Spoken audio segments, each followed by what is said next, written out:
La osteosíntesis es un término comúnmente utilizado para describir la intervención por la cual se vuelven a alinear los fragmentos de un hueso que ha sufrido una lesión, una fractura, ¿sí? Manteniéndolos en su posición. Esto mediante, o sea, usualmente se usan medios externos como pueden ser tornillos, placas o clavos. A diferencia de una prótesis de cadera, la osteosíntesis preserva la cabeza femoral original en las fracturas. El objetivo principal es promover la formación de callo externo, estimulándolo con recuperación precoz de la actividad muscular, del movimiento articular y la transmisión de cargas. La fractura se reduce, se estabiliza, por último se inmoviliza mediante maniobras externas al foco sin alterar el flujo sanguíneo. Por lo cual, la osteosíntesis estará indicada principalmente cuando los fragmentos óseos sean considerados vitales, particularmente en los casos de una fractura de la cabeza femoral. Los vasos sanguíneos que nutren la cabeza son bastante delicados y pueden llegar a sufrir daños o necrosis en el proceso o bueno, en algunos casos también se pueden desplazar los fragmentos óseos.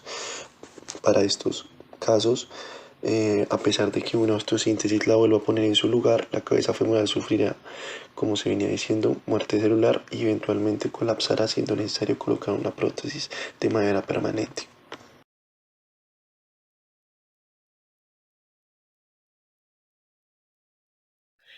Bueno, la reducción cerrada es un procedimiento para ajustar un hueso fracturado sin necesidad de abrir la piel. El hueso fracturado se vuelve a poner en su lugar, lo que permite que el hueso crezca de forma normal de nuevo. Funciona mejor cuando se hace lo más pronto posible después de que se generó la fractura del hueso.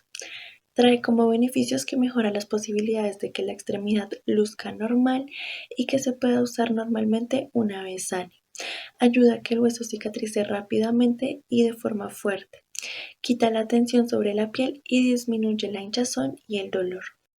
La reducción abierta y fijación externa requiere de una operación quirúrgica en la que se insertan clavos metálicos en el hueso a ambos lados de la fractura, a través de incisiones cutáneas pequeñas y fijadas externamente. El componente externo sostiene los fragmentos óseos en posición mientras se consolida el hueso. Por lo general, esta técnica se aplica a las fracturas complejas que no pueden repararse por medio de la reducción abierta y fijación interna. Los métodos externos de fijación incluyen molde de fibra de vidrio, yesos, tablillas u otros dispositivos como los fijadores externos, que son unas barras que por fuera de la piel unidas a clavos finos en el hueso. La fijación externa, al permitir estabilizar muy rápidamente a foco cerrado lesiones con fracturas múltiples, es la técnica de elección en el tratamiento inicial de pacientes politraumatizados.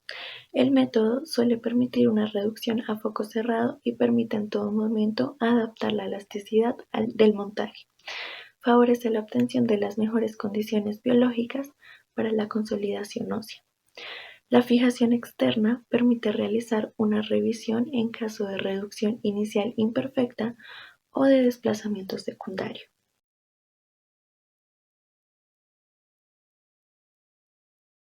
La cirugía de reducción abierta y fijación interna es una cirugía para reparar huesos fracturados.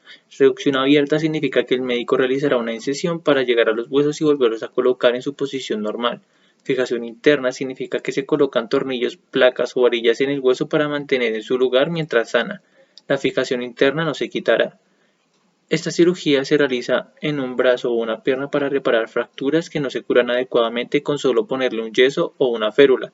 El cirujano puede recomendarle esta cirugía en los siguientes casos: si el hueso está fracturado en varios pedazos, si el hueso sobresale de la piel, si el hueso no está alineado correctamente, si una reducción cerrada se hizo con anterioridad y no se curó adecuadamente.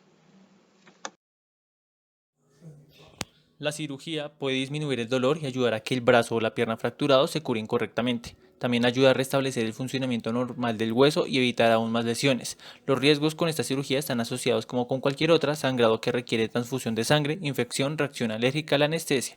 Los riesgos asociados con la cirugía de reducción abierta y fijación interna están relacionados con el daño de los nervios que reduzca la sensibilidad en el brazo o la pierna, implantes de metal que se muevan fuera del lugar en el brazo o la pierna, dolor, hinchazón o dificultad para mover el brazo o la pierna, curación incompleta del hueso, aumento de la presión en el brazo o la pierna que puede dañar los músculos y tejidos, coágulo de sangre que puede desplazarse al corazón. Este procedimiento inicia con la aplicación de una anestesia, de modo que el paciente duerma durante el procedimiento y no sienta dolor. El cirujano hará un corte en la piel sobre el hueso. Posteriormente colocará el hueso en la posición correcta, utilizando para ellos placas metálicas, varillas, suturas o tornillos para mantener unidos los huesos mientras se cura. Posteriormente se cerrará la incisión con puntos y se cubrirá con un vendaje. Se le colocará un yeso o una férula para proteger la reparación del hueso. Por último, la recuperación total generalmente dura de 3 a 12 meses. Esto dependerá de la severidad de la fractura y si hubo daño a los nervios o vasos sanguíneos. Es importante cuidarse desde casa. Para esto, el paciente debe controlar bien su dolor, tomando los medicamentos que el médico le recomienda, tomándolos en los tiempos indicados. Si no alivia bien el dolor con esto, es importante consultar al médico. También se le pide que le dé la extremidad afectada por encima del nivel del corazón durante las primeras 48 horas. También se le va a pedir que use hielo para reducir la hinchazón. Mantenga la herida limpia y cubierta. Pregúntele a su médico cuándo podrá ducharse o tomar baños de tina y cuándo cambiarse el vendaje. Al principio es importante no poner peso ni presión en la extremidad que se está recuperando, ni siquiera para mantener el equilibrio o cambiar de posición. Si se le envió a casa con un cabestrillo, muletas o silla de ruedas, asegúrese de usarlos. Es posible que transcurran varias semanas antes de que pueda usar su extremidad en sus actividades diarias. Para realizar actividades más difíciles, tales como levantar peso o practicar algún deporte, es necesario que el hueso se cure completamente. Es importante estar alerta cuando aparecen los siguientes síntomas: mal olor proveniente de la férula o el yeso, fiebre superior a 38 grados, piel muy irritada o con llagas especialmente cerca de los bordes del yeso, dedos de las manos o pies fríos, pálidos, morados o hinchados, dolor que no se alivia con medicamento, sangrado activo, falta de aliento, dificultad para respirar, dolor de pecho o frecuencia cardíaca acelerada que ocurre repentinamente. Si aparecen estos síntomas, es importante asistir de urgencias al médico.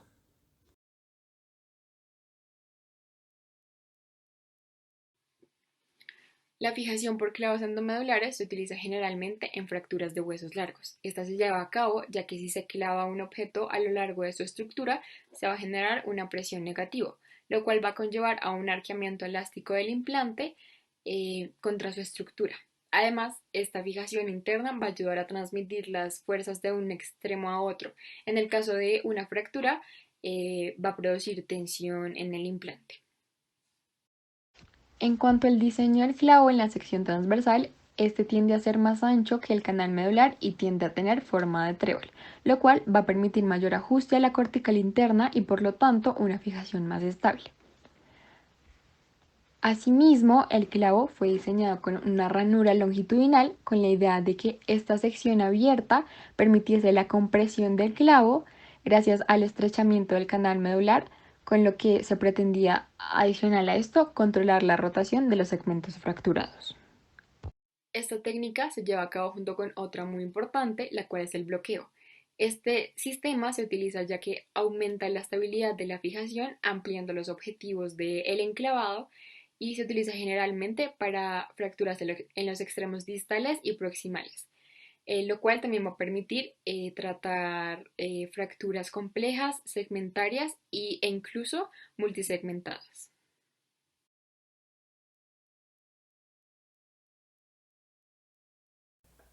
Las placas y los tornillos, junto a las prótesis, son los 3 tipos de implantes más comunes. El ortopedista usa tornillos para reparar el hueso fracturado o restaurar la estabilidad de una parte débil. Por lo general, los tornillos están ahí para quedarse. Con un aspecto casi idéntico a los tornillos comunes, los tornillos ortopédicos pueden tener una cabeza plana o Phillips y se usan para apretar las áreas dañadas, como un manguito rotador o un labrum rasgado. En cuanto a las placas ortopédicas se usan por primera vez para reparar fracturas de huesos largos en 1886. Existen 5 tipos principales de placas. Las placas de contrafuerte se utilizan para mantener juntas las fracturas al final de los huesos largos, en el tobillo y la rodilla, donde el sitio de la fractura experimenta grandes fuerzas de distorsión y otras fuerzas de distorsión. Estas placas óseas están contorneadas para que puedan moverse con el cuerpo. Sin embargo, algunas pueden tener forma de L o T. Las placas de neutralización no son una placa específica, sino una categoría de placas que funcionan para abarcar el área fracturada, equilibrando la carga para que los tornillos u otros dispositivos puedan asegurar y estabilizar el área. La placa de puente se utiliza para estabilizar la pieza mientras proporcionan alineación y longitud. Además, las placas puente promueven la cicatrización ósea secundaria porque preservan el suministro de sangre a los fragmentos de fractura, al no interrumpir la parte dañada. Las placas de tensión a menudo son cables que se usan para asegurar una pieza mientras se cura. Las placas de compresión son placas metálicas que se utilizan para reparar un hueso mediante el uso de presión dinámica entre fragmentos de hueso para ayudar en la curación. Antes de pensar en qué se debe poner a un paciente, se debe pensar qué principio biomecánico escoge dependiendo el caso. Después, qué implante o qué implantes tengo para satisfacer ese principio. ¿Qué tipo de estabilidad dependerá del principio biomecánico? Esos son los principios biomecánicos para las placas: compresión, protección tirante, sostén y tutor o fijador externo. Algunos dan estabilidad absoluta y otros dan estabilidad relativa con callo, de tal manera que el cirujano tiene 5 principios biomecánicos para escoger de acuerdo a lo que le pide o demande la fractura, y con eso se podrá escoger el tipo de placa, clavos, entre otros. Hay diversas funciones de placas dependiendo del principio biomecánico y diversas formas según el área anatómica, pero cualquier placa puede hacer cualquier cosa.